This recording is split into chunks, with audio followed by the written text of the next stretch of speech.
Si vous ne supportez pas Kim Jong-un, le dirigeant nord-coréen, ses habitudes alimentaires incroyablement exagérées et son mode de vie ultra luxueux ne feront que renforcer votre aversion pour lui. Alors que son peuple souffre de faim et de malnutrition extrême, il se régale des meilleurs fromages du monde, savoure des liqueurs coûteuses et dépense sans compter des milliers de dollars pour une seule nuit de divertissement. Restez à l'écoute et regardez cette vidéo jusqu'à la fin, car voici à quoi ressemble une journée typique dans la vie de Kim Jong-un, le matin.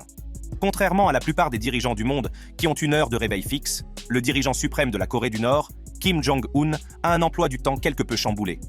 On ne sait pas grand-chose à ce sujet, mais cela dépend de l'intensité de la fête et de l'alcool qu'il a consommé la veille. On peut donc dire que Kim Jong-un n'a pas vraiment d'heure de réveil fixe. Cependant, lorsqu'il s'agit de commencer la journée pour son pays, il utilise une approche assez unique. Il réveille les citoyens de sa capitale, Pyongyang, en diffusant par haut-parleur une chanson particulière dans toute la ville. Et il ne s'agit pas d'un réveil classique. Intitulée « Where are you, dear General ?», cette chanson est une composition nord-coréenne qui aurait été écrite par Kim Jong-il, le père de Kim Jong-un, en 2008. Depuis lors, cette chanson est diffusée le matin autour de la gare de Pyongyang. Et ce n'est certainement pas le genre de choses avec laquelle vous voudriez vous réveiller, c'est certain. C'est plutôt le son sinistre de fantômes qui hante toute la ville. Il semble que cette routine de réveil soit réservée aux citoyens de Corée du Nord et non au dirigeant suprême Kim Jong. Une lui-même, car M. Kim commence sa matinée dans son somptueux palais. Il commence généralement sa journée à la résidence Ryongsong, où il habite avec sa femme, Ri Sol-ju, et leurs enfants. Cette résidence, également connue sous le nom de Central Luxury Mansion, a été construite en 1983. Il est clair que la résidence Ryongsong n'est pas une résidence ordinaire, car c'est là que réside Kim Jong-un, ou, comme l'appellent les Nord-Coréens, le dirigeant suprême. Ce palais contient tous les équipements de luxe, comme des salles de banquet au bord du lac, une grande piscine de 15 mètres de large et de 50 mètres de long, avec un toboggan aquatique et une piste de course. Il dispose également d'un terrain d'athlétisme, d'un spa et d'un sauna, d'une écurie avec un manège, d'un stand de tir, d'une piste de course de chevaux, etc. Revenons à son quotidien. Si l'on pense à ce qu'une personne ordinaire fait après s'être levée le matin, c'est généralement un petit tour à la salle de bain, n'est-ce pas? Mais attendez, car il semblerait que Kim Jong-un ne fasse pas partie du club des habitués des toilettes. Oui, vous avez bien entendu. La Corée du Nord a fait une déclaration assez inhabituelle au sujet de son chef divin, Kim Jong-un. Apparemment, ils disent qu'il est tellement dévoué et travailleur pour aider le peuple coréen à prospérer qu'il brûle toute son énergie et qu'il n'y a tout simplement pas de gaspillage. Et croyez-le ou non, ils ont fait des déclarations similaires au sujet de son père, Kim Jong-il, et même de son grand-père, Kim Il-sung, dans le passé. Cela peut vous sembler un peu drôle, mais c'est ce que les Nord-Coréens croient, ou sont peut-être fortement encouragés à croire. Personne ne peut vraiment le dire. Personne de sensé ne croirait une chose aussi impossible. Le fait est que les Nord-Coréens subissent un tel lavage de cerveau qu'ils considèrent leur dictateur comme un chef suprême, comme un dieu, et qu'ils l'idolâtrent comme une personnalité sacrée. Le régime façonne leurs pensées de telle sorte qu'ils croient que leur dirigeant n'a pas besoin de se préoccuper des questions terrestres comme l'utilisation des toilettes. Si vous écoutez leurs histoires, les citoyens ordinaires de Corée du Nord qui se sont échappés du pays et qui ont eu la chance de partager leur histoire avec le reste du monde, ils révèlent comment ils ont survécu dans ce pays isolé. Ils nous font subir un lavage de cerveau depuis notre naissance et nous disent que les Kim sont des dieux. Ainsi, je pense que Kim Jong-un peut lire dans mes pensées.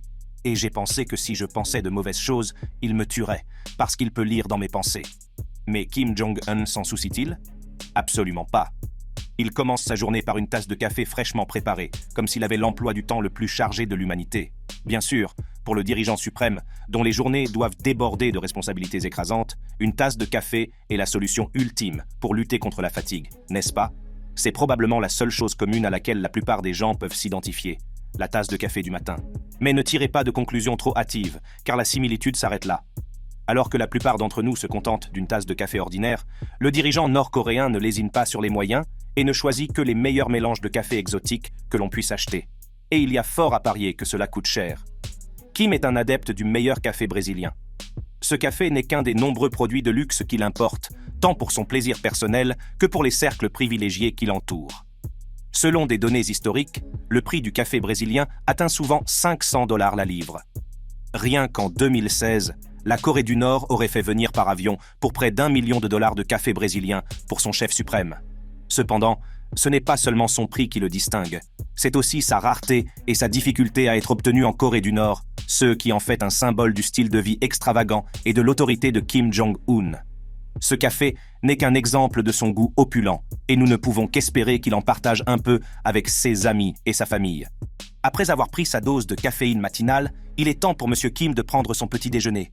Mais saviez-vous que près de la moitié de la population nord-coréenne n'a pratiquement rien à manger? Selon un rapport des Nations Unies, on estime que 12 millions de Nord-Coréens souffrent de la faim et de pénuries alimentaires. Ironiquement, au même moment, leur dirigeant, Kim Jong-un, savoure le petit déjeuner dont beaucoup rêvent. Sa table luxueuse, remplie de plats délicieux, fait froncer les sourcils. Ce n'est pas surprenant, car l'une des rares choses que l'on sait de lui est que Kim Jong-un adore manger et que c'est la partie la plus importante de sa journée. Et n'oublions pas que Kim a un sacré tour de taille pour le prouver. Ainsi, au lieu de se contenter de céréales ou de toast, il opte pour un petit déjeuner digne d'un roi. Mais à quoi ressemble son festin matinal?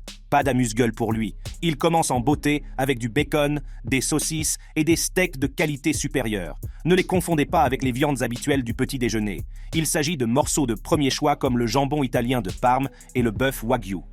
Le plus triste dans tout cela, c'est que si Kim apprécie ces délices carnées, son peuple ne survit qu'avec du riz bouilli et de la pâte de haricots. Ils suivent un régime végétarien strict et n'ont pas accès aux protéines animales. C'est sans doute parce que leur leader se gave de presque toute la viande du pays, sans parler de celle du monde entier. Vous n'imaginez pas les sommes astronomiques qu'il consacre à l'expédition de morceaux de haute qualité en provenance du monde entier. Prenons par exemple le steak de bœuf de Kobe. C'est un incontournable de la table de Kim. Il aime son steak à point ou saignant, et il en va de même pour sa disponibilité. Ce bœuf japonais est l'un des plus chers de la planète. Il se vend entre 200 et 500 $ la livre. Avec un tel prix, le chef suprême ne peut s'en passer. Son amour pour ce steak coûteux lui vient de son père, Kim Jong-il. L'ancien chef sushi de la famille, Kenji Fujimoto, a révélé que le duo père-fils avait l'habitude de manger du steak de Kobe ensemble. Et ce n'est pas la seule révélation du chef Fujimoto. Il a également indiqué que les sushis étaient fréquemment servis à la table du dictateur brutal. Les sushis sont généralement considérés comme un choix sain, mais lorsqu'il s'agit de Kim Jong-un, il opte sans hésiter pour l'option la moins saine. Le dirigeant nord-coréen opte pour des sushis à base de taureau, la partie grasse du thon. Pas étonnant qu'il pèse 300 livres. Mais on ne peut pas tout mettre sur le dos des sushis. Le poids de Kim est plutôt dû à son amour immodéré pour l'emmental suisse. Il y a goûté lors de ses études en Suisse et le reste appartient à l'histoire. Impossible de lui arracher des mains ce fromage luxueux et aromatique. Son obsession pour ce fromage a même pris une tournure sombre lorsqu'il a attrapé la goutte à cause de lui en 2014. Mais a-t-il cessé d'en manger? Cela semble douteux. La même année, des responsables nord-coréens se sont rendus dans une école laitière française pour obtenir du fromage plus sophistiqué pour leurs dirigeants. Ils voulaient apprendre à le fabriquer, mais ils ont essuyé un refus. Connaissant ce dirigeant notoire, il aurait trouvé un moyen de s'en procurer. Rien n'est hors de sa portée, même si c'est cher, rare ou même interdit. Vous avez bien entendu, le dirigeant nord-coréen adore également le homard et le caviar, deux produits interdits d'entrée en Corée du Nord par les Nations Unies. Mais aucune interdiction ne l'arrête. Kim continue d'importer le meilleur caviar de la mer Caspienne et du homard de haute qualité pour satisfaire ses envies de fruits de mer. Bien que son père et lui, qui adoraient le homard, aient tenté de créer un élevage de homards d'eau douce dans leur pays, ils n'ont jamais réussi à le faire. Il doit donc recourir à l'importation. Une autre rareté marine qu'il apprécie est la soupe d'aileron de requin. Un plat controversé qui convient à un dirigeant controversé.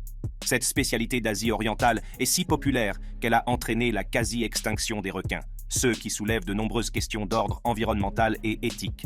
Mais si Kim ne s'inquiète pas du contre-coup nucléaire, pourquoi s'inquiéterait-il pour les requins? Et si vous pensiez que boire de la soupe de requin était dégoûtant, attendez d'entendre parler du vin de serpent d'élite préféré du chef suprême. La bouteille contient un cobra mort. Heureusement, ces boissons non alcoolisées sont plus modérées. Comme vous vous en doutez, il n'a pas un régime alimentaire des plus sains, et il y a fort à parier que l'exercice physique ne fait pas partie de sa routine matinale. Il dispose même d'une équipe de scientifiques de haut niveau dont la seule mission est de prolonger sa vie autant que possible. C'est un peu comme s'il voulait s'assurer qu'il reste chef suprême pour l'éternité. Comme le rapporte le Washington Post, Kim Jong-un reçoit des traitements médicaux de la part d'une équipe de médecins russes qui lui rendent régulièrement visite pour évaluer son état de santé et lui administrer des injections et des médicaments.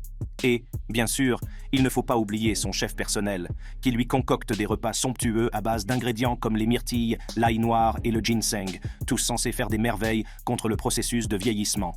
C'est qu'on appelle vivre la grande vie, n'est-ce pas? Activité quotidienne.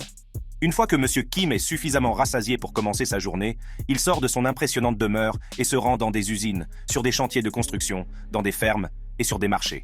Cette routine élaborée fait partie d'une campagne de propagande destinée à faire croire à la population nord-coréenne que M. Kim se préoccupe réellement de son bien-être. Cependant, sa personnalité publique est loin d'être ce qu'elle est réellement. Mais avant que Kim n'apparaisse en public, il suit un processus élaboré pour projeter l'image d'un roi. Après tout, il porte bien le titre de dirigeant suprême, n'est-ce pas? Et ne posez même pas de questions sur le style de M. Kim. Il est très pointilleux sur ce qu'il porte et sur la façon dont il se coiffe. Il porte généralement un costume sombre et une cravate, ou parfois une veste de style Mao, qui rappelle la tenue de son grand-père. Sa coupe de cheveux est également assez unique, avec des côtés rasés et un dessus plus long, qui donne l'illusion d'une plus grande taille. Cependant, personne en Corée du Nord n'ose arborer cette coupe de cheveux particulière. Kim Jong-un a approuvé des coiffures spécifiques pour les citoyens nord-coréens. Il est tellement exigeant à ce sujet qu'il diffuse même des émissions télévisées pour apprendre aux gens à se couper les cheveux d'une manière conforme au mode de vie socialiste. Il n'y a que 28 coiffures approuvées par l'État, disent 8 pour les femmes et 10 pour les hommes. Il est intéressant de noter qu'aucune des coiffures approuvées ne ressemble à celle que porte le dirigeant suprême, Kim Jong-un, parce qu'il veut être le seul à arborer cette coiffure. Certains pourraient dire qu'elle ressemble à un champignon, à une tignasse ou même à un ananas. Mais il ferait mieux de garder leurs opinions pour eux, car Kim n'aime pas les critiques. Et pourquoi le ferait-il?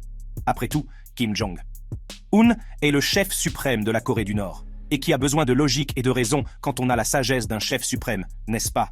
Il pense qu'il peut établir n'importe quelle règle dans son pays, aussi bizarre ou absurde qu'elle puisse paraître. Quiconque en Corée du Nord ou même dans le monde entier réfléchit 1000 fois avant de critiquer le régime de Kim.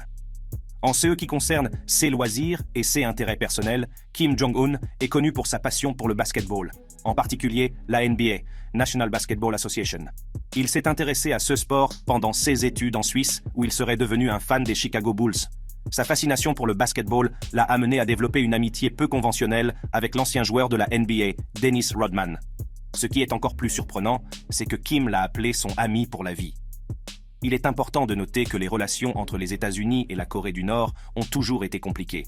Elles ont connu des périodes de tensions et de conflits, souvent liées au programme d'armement nucléaire et aux essais de missiles de la Corée du Nord. Cependant, la seule chose qui relie la Corée du Nord et les États-Unis est Dennis Rodman.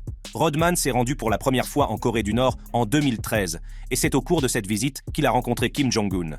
Les deux hommes ont noué une amitié inhabituelle autour de leur passion commune pour le basketball. Malgré la controverse entourant les visites de Rodman et les tensions politiques entre la Corée du Nord et les États-Unis, il a maintenu que son amitié avec Kim Jong-un était principalement liée au basketball et non à la politique. Lors de ses apparitions publiques, Kim n'est pratiquement jamais vu sans l'une de ses nombreuses montres haut de gamme qui ornent son poignet. Selon le journal The Telegraph, sa collection personnelle est estimée à plus de 8,2 millions de dollars. Vous vous rendez compte? En outre, il ne quitte jamais son domicile sans ses fidèles jumelles. Vous savez, juste au CA où il apercevrait un lancement de fusée surprise en se promenant dans le parc. Il faut rester vigilant, n'est-ce pas? Kim Jong-un possède une variété de voitures de luxe malgré les sanctions internationales interdisant l'exportation de telles marchandises en Corée du Nord. Sa collection comprend une Audi R8, une Range Rover, ainsi qu'une Rolls-Royce Phantom blindée. Sa préférence va à la limousine Mercedes Maybach. En plus de cette limousine, il possède une grande quantité d'autres véhicules de luxe, notamment des voitures de sport et de course. Pour donner un exemple, il a conduit sa Rolls-Royce Phantom lors d'une rencontre avec Mike Pompeo, l'ancien directeur de la CIA. Mais ce n'est pas tout, Kim Jong-un dépense également sans compter pour d'autres choses dont la plupart des Nord-Coréens ne peuvent que rêver. Prenons par exemple le luxueux yacht de 95 pieds de Kim. La plupart des gens ne peuvent que rêver de posséder un yacht. Mais Kim Jong-un est l'heureux propriétaire du 95 M1 My Princess et n'osait même pas penser qu'il s'agit de n'importe quel yacht. Cet impressionnant yacht, dont la valeur est estimée à 7 millions de dollars, est utilisé pour les visites d'État officielles et les voyages d'agrément. Il appartient au conglomérat multinational français Louis Vuitton Moet Hennessy, connu sous le nom de LVMH, célèbre pour ses marques de luxe telles que Louis Vuitton et Christian Dior. Il s'agit d'un navire à moteur britannique équipé de 3 ponts spacieux, d'une cuisine, d'un grand salon, d'un espace gastronomique et d'une salle à manger pouvant accueillir jusqu'à 10 personnes. Il dispose également d'une cabine, d'une cuisine complète et de 4 chambres luxueuses. Il peut accueillir confortablement jusqu'à 8 personnes dans ces cabines, chacune disposant d'une salle de bain privée. Dennis Rodman a eu l'occasion de décrire l'intérieur du yacht de luxe de Kim et l'a comparé à un mélange de ferry et de bateau à l'effigie de Disney. C'est vraiment un lieu de villégiature flottant et luxueux pour le seul et unique dirigeant suprême. Ne croyez pas une seconde qu'il s'agit du seul yacht de Kim. Il est intéressant de noter qu'en plus de son complexe personnel, il y a un autre yacht dans les docks, mesurant environ 100 pieds de long. Un article de NK News suggère même que Kim Jong-un possède une flotte de jet ski, un bateau équipé d'un toboggan aquatique et un bateau de plaisance de 60 mètres de long. C'est un peu comme s'il essayait de suivre les Kardashian. Kim Kardashian a peut-être son émission de télé-réalité, mais Kim Jong-un a sa propre version de Keeping Up with the Yachts of the Dictatorship. Il est désormais évident que le dictateur nord-coréen aime vivre dans le style et le confort, alors que son peuple est confronté à une pauvreté et une faim extrême. Le coût de sa collection de montres pourrait à lui seul fournir 3 repas à la moitié du pays. Mais Kim n'en a cure. Quelle cruauté! Malheureusement, environ 24% du budget annuel de la RPDC est consacré à ceux qui garantissent son maintien au pouvoir, les militaires, et 30% sont entièrement consacrés à lui et à son cercle d'amis. Malgré tout, Kim doit continuer à jouer la comédie, et il le fait avec brio. Il sourit, prend des photos de groupe et salue les foules qui le considèrent comme leur chef suprême. Mais Kim sait aussi qu'il n'est pas aimé de tout le monde. C'est pourquoi il est prêt à dépenser des millions pour sa sécurité personnelle. Il est toujours entouré d'une équipe de gardes du corps, et entrer dans cette équipe n'est pas une plaisanterie. Ces gardes ne sont pas seulement habiles avec les armes, ce sont des combattants et des pratiquants d'arts martiaux très entraînés. Mais pour faire partie de cette équipe exclusive, il faut mesurer moins d'1,50 m.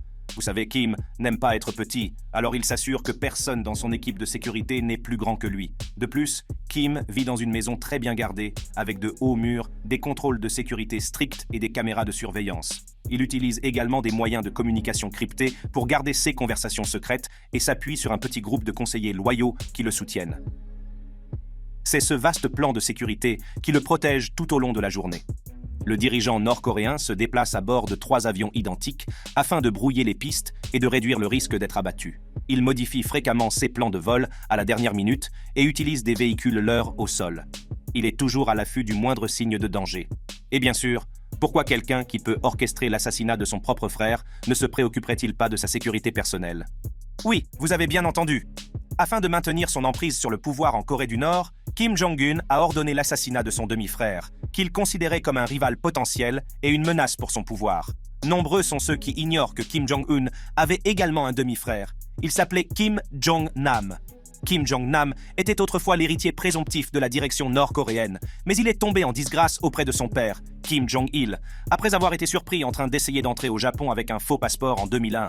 Le 13 février 2017, Kim Jong-nam se trouvait à l'aéroport international de Kuala Lumpur, en Malaisie, où il attendait de prendre un vol pour Macao. Alors qu'il passait devant une colonne, une femme s'est approchée de lui et lui a essuyé une substance huileuse sur le visage. Quelques instants plus tard, une autre femme est arrivée par derrière et a couvert ses yeux avec ses mains. Elle a ensuite fait glisser ses mains sur sa bouche, s'est rapidement excusée et s'est éloignée. La substance étalée sur le visage de Kim Jong-nam était un agent neurotoxique VX, l'une des armes chimiques les plus mortelles au monde.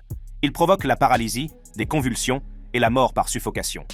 Kim Jong-nam est mort dans les 20 minutes qui ont suivi l'attaque, avant d'avoir pu se rendre à l'hôpital. L'assassinat a été filmé par des caméras de télévision en circuit fermé et a suscité un tollé international. On pense que le cerveau de cette attaque n'est autre que son propre frère, Kim Jong-un. Mais pourquoi a-t-il fait cela? On dit que Kim Jong-un craignait que son frère ne conteste son autorité ou ne porte atteinte à son image d'unique dirigeant de la Corée du Nord. Et il semble évident qu'il a réussi dans ses plans. L'assassinat de Kim Jong-nam a montré jusqu'où Kim Jong-un est prêt à aller pour éliminer ses ennemis. En outre, cet assassinat a servi d'avertissement à tous ceux qui, au sein du régime, pourraient envisager de désobéir à Kim Jong-un. En tuant impitoyablement son propre frère, Kim Jong-un a renforcé son autorité absolue et démontré qu'il était prêt à tout pour conserver son pouvoir. Vie nocturne. On pourrait penser qu'après une longue journée de responsabilités écrasantes et de fonctions de direction, Kim voudrait se détendre et passer du temps avec sa femme et ses enfants, n'est-ce pas? Vous vous trompez peut-être, car la réalité est tout autre. En réalité, Kim réserve principalement ses soirées à ses divertissements. L'un des moyens de divertissement les plus impressionnants est son propre théâtre privé, où il regarde n'importe quel film ou spectacle sur un écran géant doté d'un système de sonorisation ultramoderne. Kim invite souvent ses amis proches, les membres de sa famille et des fonctionnaires loyaux à se joindre à lui pour regarder ses films et émissions préférés. Selon les rapports, Kim aime regarder les super-productions hollywoodiennes, les dessins animés de Disney, les films de James Bond, les films d'action avec Jean-Claude Van Damme et Arnold Schwarzenegger, les comédies musicales telles que La Mélodie du Bonheur et Les Misérables, ainsi que les documentaires sur les animaux et la nature. Il aime également regarder les chaînes de télévision étrangères telles que CNN et la BBC pour se tenir au courant de l'actualité mondiale. Il est intéressant de noter qu'il regarde parfois des drames et des films sud-coréens, bien qu'ils soient strictement interdits en Corée du Nord. Le théâtre privé de Kim Jong-un n'est pas seulement un lieu de divertissement, mais aussi de propagande. Il l'utilise souvent pour montrer ses réalisations et son pouvoir à ses invités. Par exemple, en août 2023, il a organisé un banquet dans son théâtre pour célébrer le jour de la marine nord-coréenne. Il a invité des centaines de marins et d'officiers à se joindre à lui pour regarder une vidéo du dernier essai de missiles nucléaires de la Corée du Nord. La vidéo montrait un modèle réduit de missiles nucléaires décoré de fleurs et de drapeaux, sur une scène devant l'écran. Les invités ont applaudi en regardant le missile s'élancer dans le ciel. Lorsqu'on parle de divertissement, il est impossible d'ignorer les fêtes extravagantes de Kim Jong-un. Il est connu pour organiser des fêtes somptueuses qui portent le luxe à un tout autre niveau. Denis a eu la chance d'assister à l'une de ces fêtes et raconte: il est entouré de 50 à 60 personnes en permanence, des gens normaux qui boivent des cocktails et rient tout le temps. Si vous buvez une bouteille de tequila, c'est la meilleure. Tout ce que vous voulez, il a ce qu'il y a de mieux. Ces fêtes exubérantes sont consacrées à la gastronomie, aux boissons et, surtout, aux femmes. Il est intéressant de noter que notre chef suprême dispose également d'un harem secret, même si ce n'est plus vraiment un secret. Il s'agit simplement d'un autre aspect extravagant de sa vie. Les harems secrets, ou Kipumjo, comme on les appelle en Corée du Nord, sont des groupes d'environ 2000 femmes chargées de divertir Kim Jong-un et ses hauts fonctionnaires en Corée du Nord. Selon certaines informations, ces femmes sont réparties en différents groupes.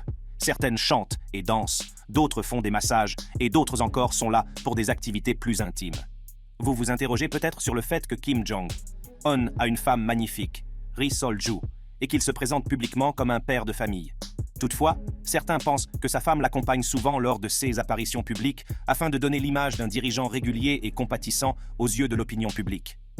Peu importe qu'il est une femme, il fait ce qu'il veut de ses esclaves sexuels, et il semble vraiment se soucier de l'apparence de son harem. Vous ne le croirez pas, mais en 2016, il a dépensé 3,8 millions de dollars rien que pour leur lingerie.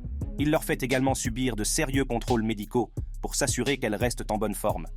Certains affirment également qu'il achète le vin de serpent coûteux parce qu'on lui prête des vertus médicinales traditionnelles en Corée du Nord, capables de renforcer la virilité d'une personne. Bien que l'alcool local soit bon marché et facilement disponible, il n'est manifestement pas du goût de Kim. Au lieu de cela, il dépenserait en moyenne 30 millions de dollars par an pour importer de l'alcool dans le pays pour ses cercles d'élite. On dit même qu'il a importé des équipements de sauna de haute qualité pour l'aider à se remettre de ses gueules de bois. Le plus intriguant, c'est qu'il importe régulièrement plus d'alcool pour son usage personnel que la plupart des gens n'en boivent dans toute leur vie. En 2019, par exemple, le port néerlandais de Rotterdam a saisi 90 000 bouteilles de vodka russe qui, selon les autorités, étaient destinées à Pyongyang. À Rotterdam, un navire affilié à une société chinoise connue sous le nom de COSCO Shipping a été intercepté sur la base d'informations fournies par le ministère russe des Affaires étrangères. Lors de l'inspection par les douaniers, environ 3000 caisses de vodka ont été découvertes à bord. Les Nations Unies avaient déjà interdit l'exportation d'articles de luxe vers la Corée du Nord, mais depuis quelques années, la Corée du Nord tente de contourner ces sanctions internationales. Cette vodka était apparemment destinée à Kim Jong-un et à ses hauts gradés. Bien que cette cargaison n'ait pas atteint Pyongyang, il est fort probable que de nombreuses cargaisons similaires parviennent régulièrement jusqu'aux côtes de la Corée du Nord. Le champagne Cristal est également l'un des favoris des pires despotes de la planète. Kim Jong-un ne fait évidemment pas exception à la règle.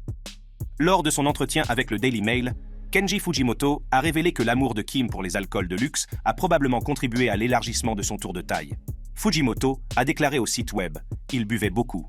Son alcool préféré était le Cristal, dont il buvait généralement 2 bouteilles à la fois. Produit par le domaine Louis Roederer, Cristal a été créé en 1876 à la demande du tsar Alexandre II de Russie. Décrit par le domaine comme un champagne remarquablement équilibré et raffiné, Cristal est connu pour sa texture soyeuse et ses arômes fruités. Mais ce qui est peut-être plus important encore, c'est qu'il est aussi ridiculement cher. Les bouteilles se vendent régulièrement bien au-delà de 100 $, certains grands formats atteignant même 11 000 $. Le nom Cristal étant pratiquement synonyme de style de vie somptueux et extravagant, il n'est pas surprenant que Kim l'apprécie tant. Parmi ses favoris, on trouve également le très onéreux Hennessy, une marque de cognac française réputée. Sous le règne de Kim Jong-il, la Corée du Nord aurait alloué environ 1 million de dollars par an à Hennessy, dont la bouteille coûte environ 630 $ en Corée du Nord. Pour mettre les choses en perspective, cela représente plus d'argent que que la majorité des Nord-Coréens gagnent en une année entière. Kim Jong-il lui-même était souvent vu en train de déguster du Hennessy lors de réunions et de sommets internationaux, et il est fort probable que Kim Jong-un ait hérité de ce goût particulier. Il n'est pas difficile d'imaginer qu'il existe encore des vestiges de la collection de Hennessy de Kim Jong-il, conservés quelque part. Bien que la quantité exacte de Hennessy que Kim Jong-un consomme quotidiennement reste incertaine, les dépenses substantielles de la nation pour l'importer suggèrent que des milliers de bouteilles sont importées chaque année. Même en tenant compte de son attaché militaire, de son entourage et de ses connaissances personnelles, cela représente une quantité impressionnante de cognac. Kenji Fujimoto affirme que Kim Jong-un aime beaucoup le vin français et qu'il a déjà prétendu avoir bu 10 bouteilles de Bordeaux en une seule nuit. Mais cette affirmation vient d'un homme qui dit que Kim a commencé à conduire à l'âge de 3 ans. Alors il faut la prendre avec des pincettes. En ce qui concerne le prix, le vin de Bordeaux peut être très bon marché, quelques dollars la bouteille, ou incroyablement cher, atteignant des milliers de dollars, selon le domaine viticole et l'année. Mais soyons honnêtes, il est peu probable que Kim ait choisi le vin bon marché. Parlons maintenant de l'affirmation « 10 bouteilles en une nuit ». Une bouteille de vin rouge contient généralement 5 verres. Lors de cette soirée mémorable, Kim aurait donc consommé environ 50 verres de taille standard. Pour mettre les choses en perspective, le fait de ne boire que 5 verres de vin par semaine peut avoir des conséquences négatives importantes sur la santé et potentiellement raccourcir l'espérance de vie. En ce qui concerne les effets exacts sur la santé de l'absorption de 50 verres de vin en une seule fois, nos connaissances sont plutôt limitées. Cela s'explique en grande partie par le fait qu'il est pratiquement impossible d'accomplir un tel exploit sans s'évanouir ou rencontrer de graves problèmes de santé. Lorsque l'on possède des milliards, il est peu probable que l'on se retrouve dans un magasin local à demander des cigarettes à la caissière derrière le comptoir. C'est pourtant le cas de Kim Jong-un, qui s'offre des cigarettes de marque française, dont des marques connues comme Marlboro et Dunhill, ainsi que des snacks haut de gamme traditionnellement consommés avec de l'alcool. La variété, Yves Saint Laurent qu'il préfère se vend 44 $ le paquet, et l'étui en cuir qui l'accompagne coûte 165 $. Vous vous rendez compte ? Il est clair que la routine nocturne de Kim est assez inhabituelle et pas très saine. La nuit, Kim Jong-un discute des affaires du pays, donnant ainsi l'impression d'être un dirigeant impliqué. Bien que ses conseillers et experts de confiance prennent la plupart des décisions de l'État, ces réunions nocturnes lui permettent de donner l'impression d'être impliqué dans les problèmes du pays. Cette participation symbolique permet à Kim Jong-un de maintenir l'image d'un dirigeant réellement préoccupé par les affaires de son pays, même si la prise de décision pratique incombe souvent à ses conseillers. Enfin, après une journée remplie d'activités déstabilisantes comme les exécutions, les excès alimentaires et les fêtes, il est confronté à des problèmes de sommeil, principalement dus à une combinaison de facteurs. Comme nous le savons, Kim s'adonne à une consommation excessive d'alcool, souvent au point de s'évanouir ivre. Il n'est pas faux de dire qu'il ne parvient pas à s'endormir sans avoir consommé une quantité importante d'alcool au préalable, ce qui pourrait contribuer à ses problèmes de sommeil. Ses horaires de sommeil sont également irréguliers, ce qui signifie qu'il reste éveillé tard dans la nuit. L'une des raisons en est l'insomnie dont il fait état et qui l'empêche de passer une bonne nuit de sommeil. L'insomnie peut être liée à des troubles de l'esprit ou à des sentiments de culpabilité, ce qui pourrait être pertinent dans son cas. Mais son état mental n'est pas le seul à affecter son sommeil. Des habitudes malsaines, comme la suralimentation et une dépendance croissante à l'alcool et à la nicotine, sont également des causes probables. Kim Jong-un a un goût prononcé pour la nourriture et les boissons coûteuses, ce qui peut nuire à sa santé. En outre, certains Nord-Coréens qui ont réussi à échapper au régime affirment que Kim Jong-un est profondément paranoïaque à l'idée d'être assassiné dans son sommeil. Compte tenu des mesures controversées qu'il a prises, comme l'exécution de son propre oncle et l'oppression de sa nation, il est compréhensible qu'une telle paranoïa puisse affecter son bien-être psychologique. Quoi qu'il en soit, c'est tout pour la vidéo d'aujourd'hui. Selon vous, quelle est la chose la plus surprenante ou la plus choquante à laquelle vous ne vous attendiez pas dans la vie quotidienne de Kim Jong-un ? Faites-le nous savoir dans les commentaires ci-dessous. Et regardez ces vidéos sur votre écran pour plus de contenu intéressant.